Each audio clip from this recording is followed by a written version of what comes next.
Hi. Hello, sir.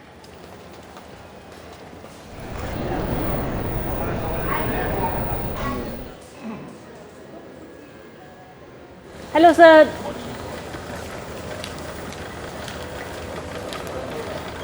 I think the entire thing happened within the span of like less than 10 seconds. Like it was really, really quick. Which is why like I think nobody could really respond to it.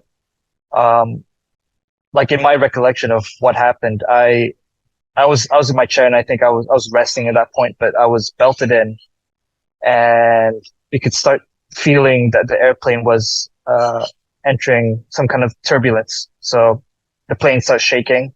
And at that point, like I just know that okay, well I'm just gonna like huddle in, but like it kept getting worse and worse and worse. And honestly, I don't think for most people who weren't prepared, they wouldn't really have time to really react and do something about it. Because if I remember correctly, like I think the seatbelt signs were off. There were a lot of there were people within the lavatories and the crew that were working. Anybody who were standing, especially the people within the lavatories and were the most injured from what I've seen. But I saw people from across the aisle just like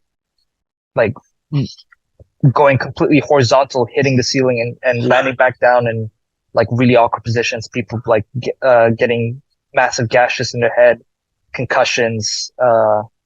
So it's quite a sight. I think it happened that the seatbelt signs were not on because I didn't hear any kind of tone like that usually goes on that plays in the intercom when the seatbelt sign goes on, as well as no announcement from the pilot necessarily. I think the pilot was really just trying to deal with the situation before he could even really tell everybody within the plane to brace or hold on or to buckle in. So it's you really just had to work with your instincts. Like I knew there was a lady behind me, I think from New Zealand, who was unbuckled, but she very, really quickly buckled in. Like the people who didn't respond or were sleeping were the ones that unfortunately really, like suffered a lot from the incident. And honestly, I didn't understand at all the full scale of what happened until we landed.